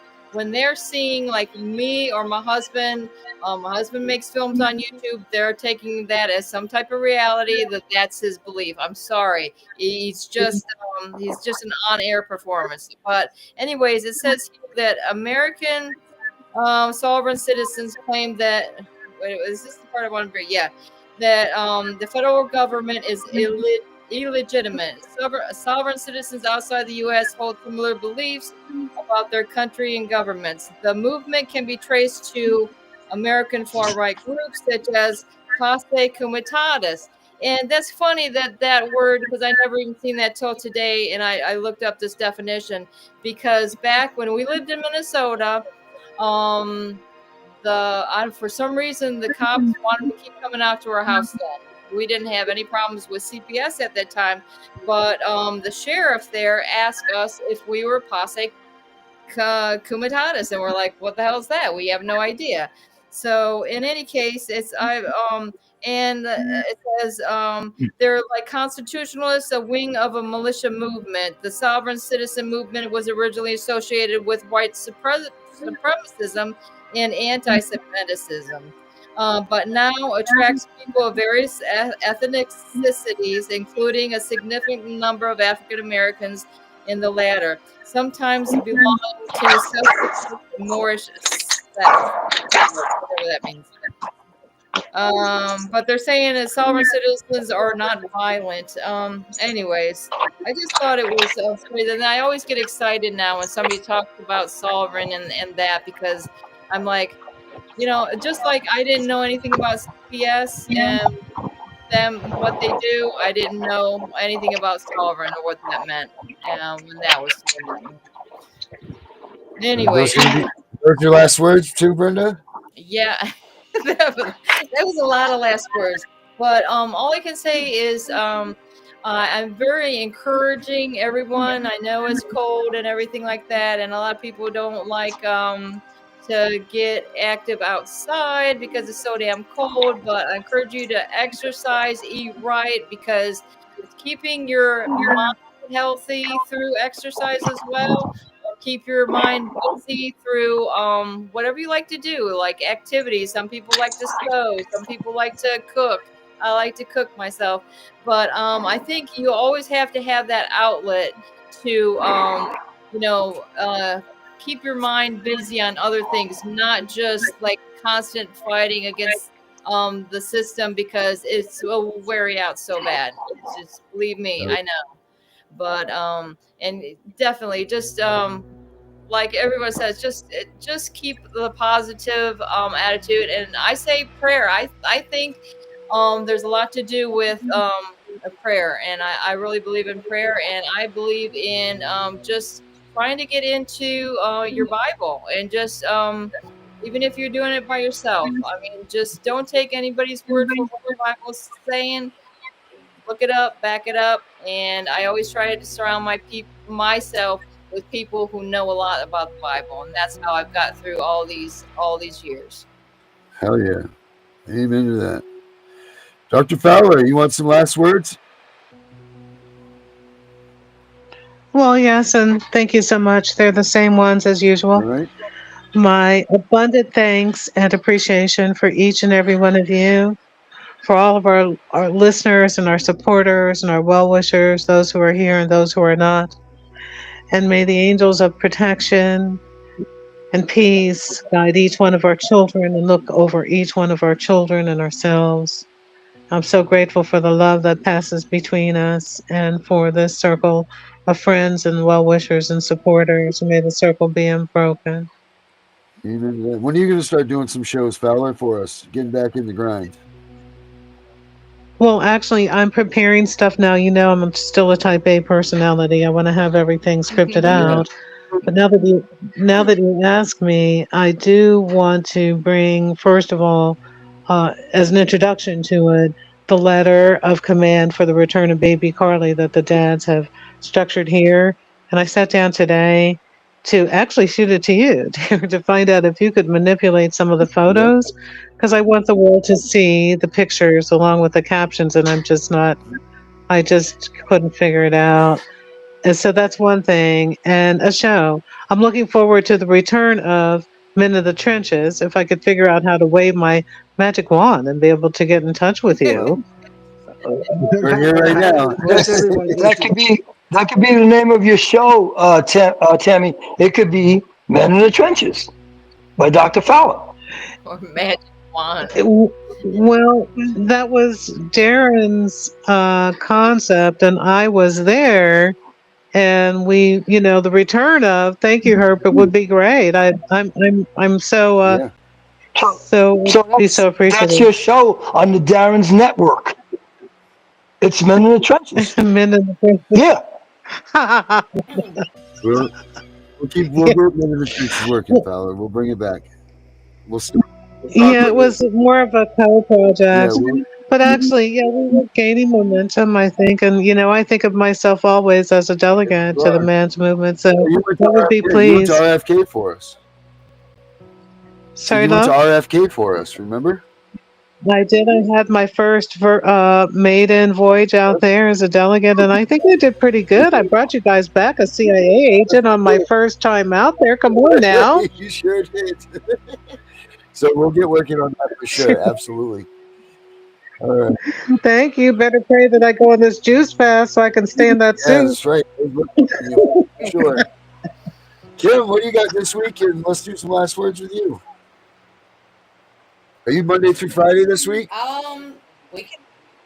Well, now Tuesday through Friday. Well, obviously not Monday because Monday's over. Are we Tuesday through Friday? Yeah, I think we can do Tuesday, Wednesday, Thursday, Friday. Yeah, that's fine. 8 p.m. Central. All right. Yep, that works for me. All right. Benny, you good with that slot? Because you're probably going to be doing it. Yep, because all my appointments are all early in the morning. So, yep, I'm good with it. All right, there we go. Kim's Okay. gone all week, guys. Make sure you see Turn the Page. And last words from Kim. The biggest thing is you got to remember that one day your kids are going to come home and they need you to be physically, mentally, psychologically healthy so that when they do come home, they have somebody that can take care of them, that can protect them, that can help process all the bullshit that they've been put through. So if you feel like you want to take your life, if you feel like you can't, it's just too much for you, reach out to one of us. We don't want you to take your life. We don't want to be the one to have to tell your kids that you were a good parent and that they should not have been taken away from you. We don't want to be there to tell them that. That is your job, and you need to be here to do that. So if you don't feel like you can, get a hold of me, get a hold of Darren or Benny or Brenda or Herbert, get a hold of Spanny, get a hold of Tiffany, one of us, get a hold of your friend, get a hold of the dozens of advocates that you can find online. Talk to us, talk to somebody, figure out something that you can do that keeps you here. One of the things that I do is I volunteer to provide food for some of the older residents in my apartment complex, as well as for the warming station. And I have that on my schedule. And if I get into that situation that I feel like I can't make it, that I can't push through, I remember, wait, I've got this on my schedule. These other people are counting on me to do what I said I was going to do. And if I take my life tonight, who's going to do that for me? Do it. One of the things that I show in every one of my shows that has helped me tremendously get through the anxiety and depression that CPS has caused is this right here. You can get it at Walmart. You can get it, you don't have to use that brand, obviously, but GABA has been fantastic for my mental health. Don't do something that your kids are going to run. All right. Herbert, last word. Keep your own counsel. Be careful with who you talk to, because not everybody is your friend. Not everybody is on your side in terms of your case. You have haters out there, and those haters love to hear your story, and they're hating on you. But in fact, they're enjoying listening to your story that you're suffering. So you got to really watch who you're talking to. Don't just consult with everybody. Only consult with people that you feel is on your side and working with you for your highest good. Also, on top of that, do not let Herbert or CPS into your house unless they have a warrant or a court order. A police officer is not going to open your door and come in. That's trespass. It's not going to happen unless they have a court order or they have reasonable cause to believe that somebody is in imminent danger. Other than that, they can't come into your house, nor can CPS. And I don't recommend opening the door for either one of them. Keep your door closed. Talk through your door. Get That's out all of I have to say. here. All right. Vinny, you got your show tomorrow night, right? The new Vinny show, or tomorrow morning? What are you doing? No. Remember we switched it for Thursday Okay, Thursday. morning All right. at 11. Okay. 11 then, what? So AM or PM? Third He's AM. after the Brenda's Back show. Okay. And then you got Saturday also, the Vinny show. Yep. And we also have our main show Saturday as Yes, well. sir. 2:00. But I do believe that the Angry Citizen is joining us this coming Saturday, well. as he said last. Yeah, you guys should like him. He's a hoot, man. He is a hoot. So make sure you check that one And out. then we have Gunner on Sunday. Am I correct? Yep. Gunner is Sunday nights. Gunning for CPS. When are you gonna get one in, Herbert? Nah, everybody be throwing eggs at me. Everybody loves to hurt. Everybody loves to. Everybody loves to hate Herbert. Eggs, Especially Campbell. the cost of eggs today, though, Herbert, get a basket, catch them, and go ahead and do your Yeah, and then thing. sell them on the side of the road. Cost some money. But everybody, yeah. But see, you have to understand. Everybody loves to hate Herbert, and that's okay. I'm on here to try to set things straight for you in terms of law enforcement. That's right. And you do a damn good job of it, Herbert. All right. Well, then how about let's not hate on Yeah. Herbert? Oh, Yeah, but call it's hard not to. It's not. How do you not hate on Herbert when Herbert gives you a ticket for speeding? Herbert gives you a ticket for running a stop sign. Herbert's all up in your business, placing you under arrest. How could you not hate Herbert? So teach everybody how not to hate Herbert. You can't, because people do things, and Herbert's in every state. Herbert's going to come around, and there's good Herberts and there's bad Herberts. That's the problem. Not every Herbert is made the same. You're right. You're right All about right. that. So my last words are this: for you CPS caseworkers that are watching, your time is coming. We have a new king in the house, and it's about to get really, really, really, really serious. Welcome to our constitutional rights. That's it, Vinny. It's good stuff right there. Powerful. And then as far as me goes, I'm going to say this. Make sure you guys check out every one of these people's shows. Guys, we don't do this. We're all here volunteering our time doing this stuff. So we appreciate all the time that you guys out there are in here with us, volunteering your times with us. Please give everybody out there that are doing these shows respect, and they'll give you respect. And I just want to make sure that everybody's on the same page here, because we don't need any sort of BS here. This is an all place for helping others that are involved with CPS, and that's where we want to keep this. No BS type of place. There's other places for that, and it's not here. I want to thank everybody that is so far has been with us through this whole thing. It's awesome. We're picking up momentum. Our messages are getting out there. So please remember to share, tell your friends, tell everybody about it. The schedule is filling up. We got a couple new shows starting up this week too. So when those come up, you'll see them just as fast as we do. We just got to make sure that they're going to happen. And keep CPS out of your lives. Everybody be safe, be good, and we'll all be with you tomorrow, starting the same time, same place. So until then, I'm the CPS Punisher, and we are out of here. Have a good night, everybody. Shalom. Bye, guys. Bye. Take care.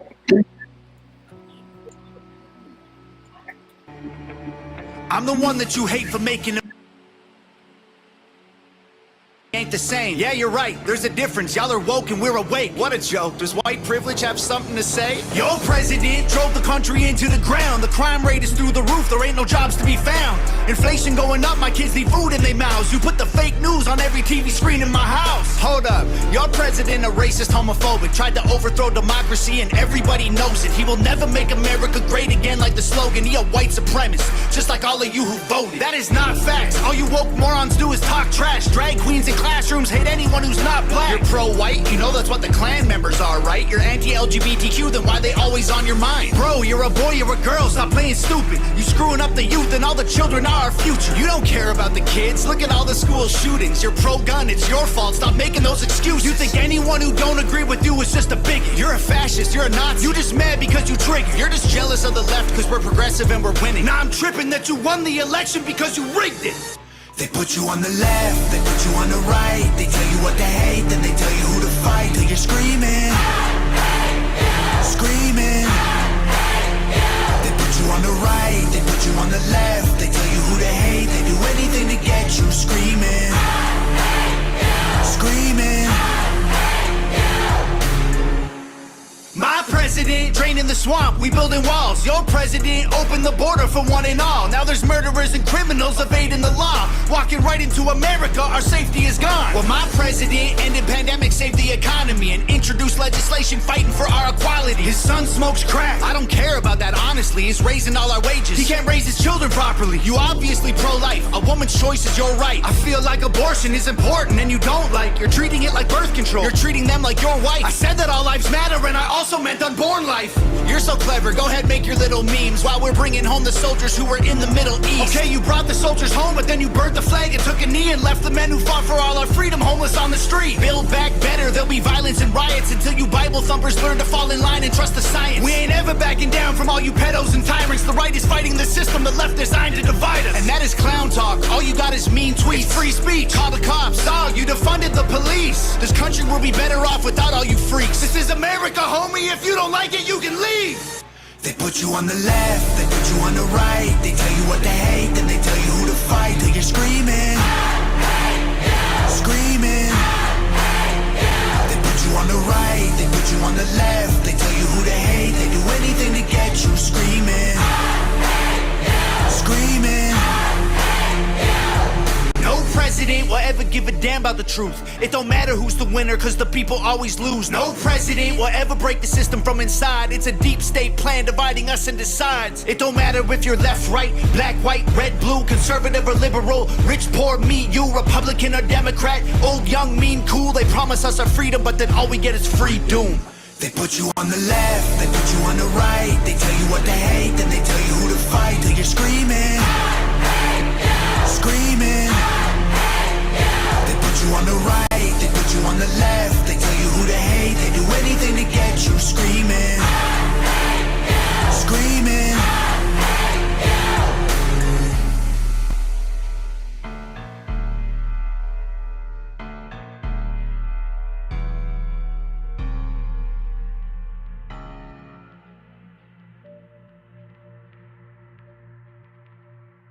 If you're a web designer, here are 4 Wix Studio features you gotta know.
Imagine being a child who has been torn away from their security blanket, their parents, the ones who stopped the boogeyman from terrorizing the nights and curing their boo-boos when they scrape their knees. Now just imagine how they mightest feel when the CPS meant to protect them tears them away from their supposed abusers and places them with strangers who have zero comforting skills. They need to be calm. They are confused, lost, panicked, and needing their parents, but CPS took them away for the purpose of saving them. The kids don't even know why, and they are told that the parents they attach to no longer want them. What do you think that does? Do you think that this is how protecting children is supposed to look?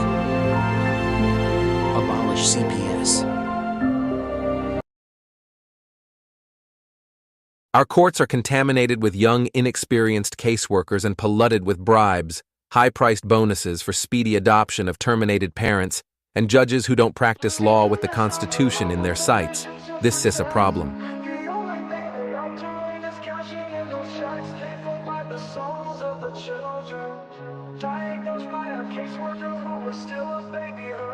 They take away the fathers, leaving just a mom and cubs. They know that with dad out the way, the better things will go.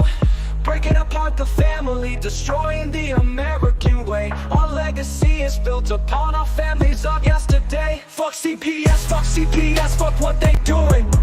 Fuck CPS, they need to be ruined. It's all about the division of family services. You hear that the division is what they about. They prey upon the family, the ones that the dad's been kicked out. We can't stand for this abomination. This is the song that needs to play across our once great nation, making us aware of the problem. Stealing our kids, it's not mama drama. Stand up for those who are lost due to them. We need to fight for the family, making America great again.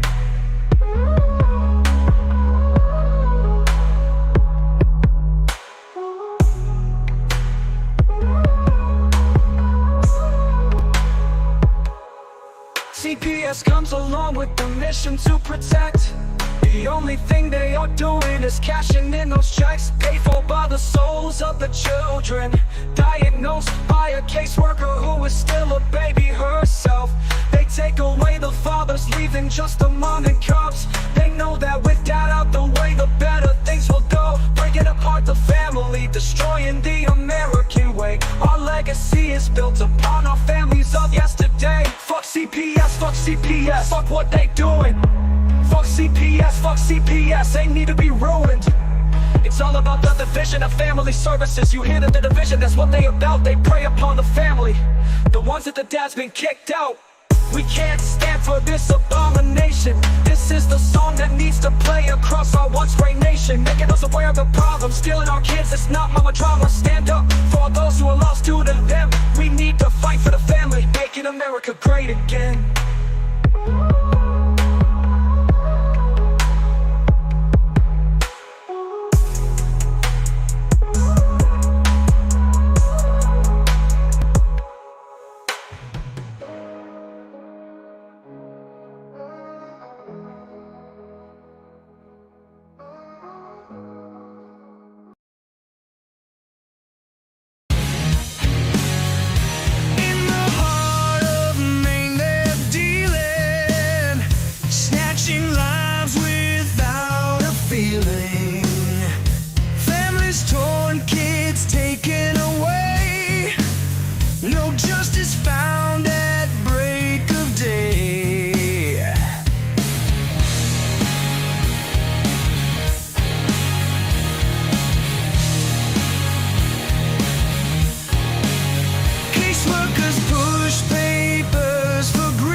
Live in a land paid for by blood,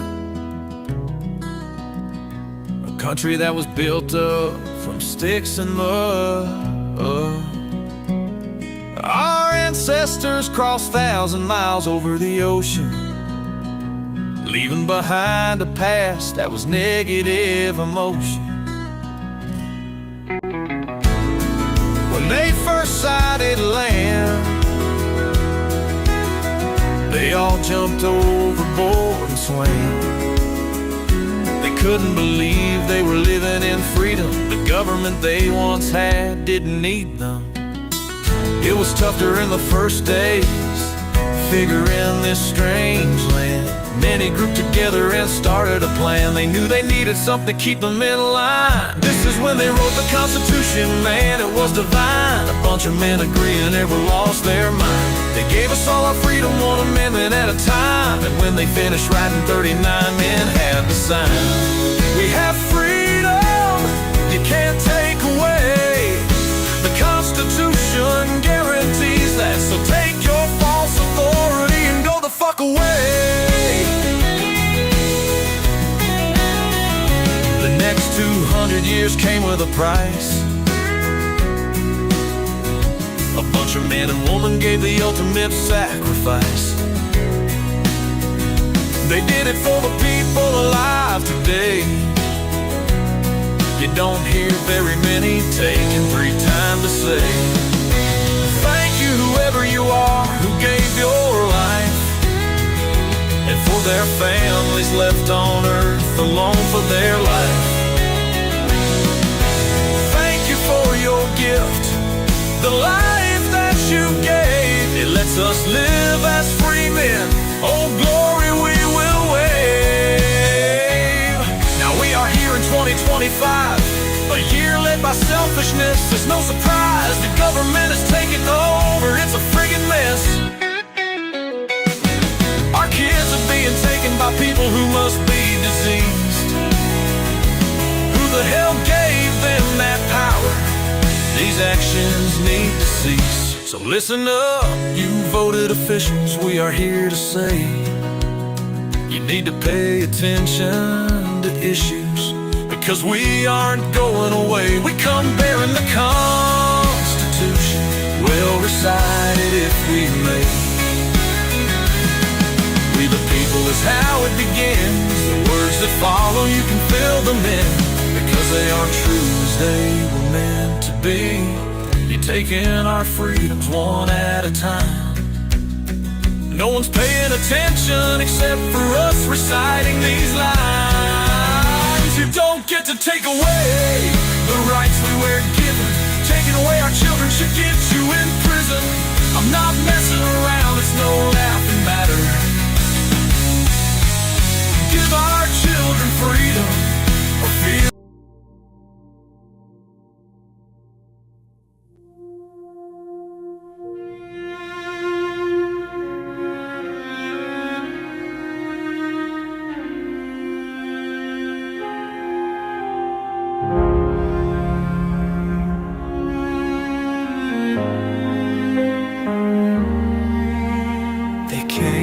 Night I heard no call. Shadows creeping down the hall. Little faces torn away, dreams dissolve in lightless gray. Marching on the path of night, for our kids we rise and fight. Justice howls beneath the moon, echoes of a stolen tune.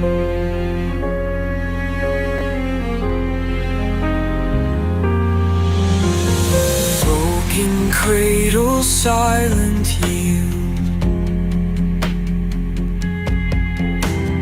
Hearts of steel, our only shield. Through the dark we hold our line, for the lost we intertwine. Marching on the path of night, for our kids we rise and fight. Justice howls beneath the moon, echoes of a stolen tune. Hands are bound by unseen chains, caged within the ruling reins. Whispers form a rising storm, strength in unity reborn. Oh!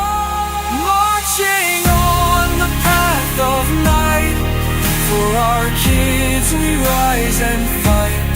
Justice housed beneath the moon, echoes of a stolen